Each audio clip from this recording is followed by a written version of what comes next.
रुसि गईले राम हो जनक जी के आंगना में। रुसि गईले राम हो जनक जी के आंगना में।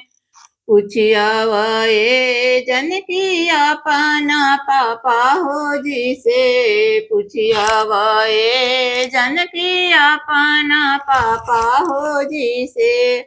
राम जी के पौआ खड़ी है कि ना हो जनक जी के आंगना में।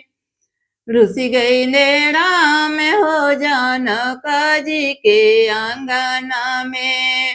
पूछिया वये जनकी अपना भैया हो जी से। पूछिया वये जनकी अपना भैया हो जी के से। राम जी के नौआ में रही है कि ना हो जनक जी के आंगना में।